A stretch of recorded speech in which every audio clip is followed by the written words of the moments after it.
Why are some cities seeing home prices soar while others are watching them fall? And what does this massive divergence in global housing trends mean for the future? Let's break it down. Over the past decade, between 2015 and 2025, global real estate markets have moved in dramatically different directions. And the infographic you're seeing tells the story clearly. Home prices and rent prices no longer move in sync. In many cities, home values have surged far faster than rents, while in others, both markets have cooled at the same time.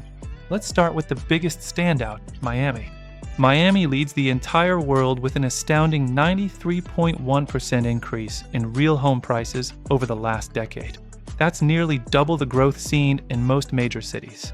Yet here's the twist. Miami's rents only increased 12.7%. What does this gap tell us?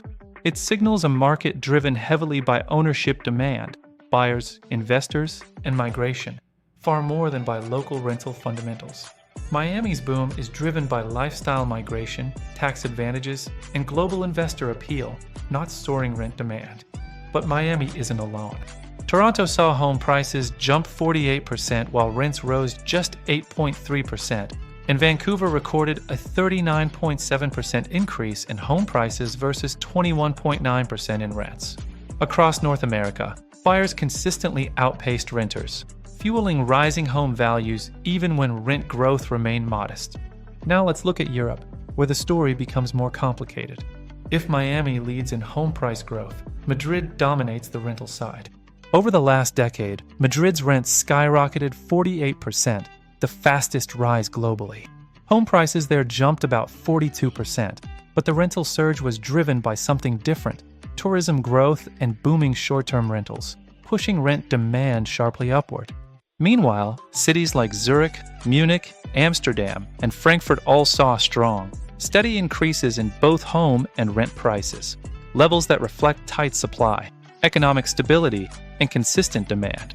But not every global city experienced growth. In fact, some major financial hubs saw the opposite. New York, London, Hong Kong, and Milan all faced declines in both home prices and rent prices over the decade. London's drop, down 10.5%, may reflect Brexit uncertainty, shifting wealth patterns, and an exodus of high-net-worth residents.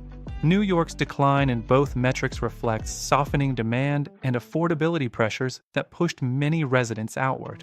So here's the big question. Why are home prices soaring in some cities, stagnating in others, and dropping in a few? The answer lies in a mix of migration patterns, investment flows, short-term rental dynamics, tourism recovery, local economic strength, credit conditions and borrowing costs, housing supply constraints. But the most important pattern highlighted in the infographic is this. Most cities saw home values rise significantly more than rents. This widening gap raises a critical question for households and policymakers. Are we entering a world where owning a home becomes permanently detached from local incomes and rental economics? As you look across the chart, each city tells a different story, but the global message is clear. Real estate markets are no longer moving in one direction.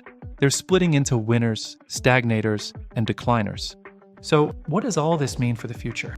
It means global housing is entering a new era, one shaped less by broad economic cycles and more by local fundamentals, global investor behavior, and evolving demographic trends.